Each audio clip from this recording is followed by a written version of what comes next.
కానీ ఇంకా ఒక ప్రశ్న మిగిలి ఉంది.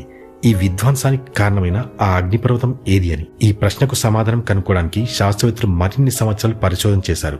వారికి ఒక ఆశ్చర్యకరమైన సమాధానం లభించింది. కాన్స్టాంటినోపుల్ నుండి 11,700 కిలోమీటర్ల దూరంలో సముద్రానికి అవతలి వైపున ఎల్ సాల్వడార్లో ఇలోపోంగో సరస్సు ఉందని నిపుణులు నిర్ధారించుకున్నారు.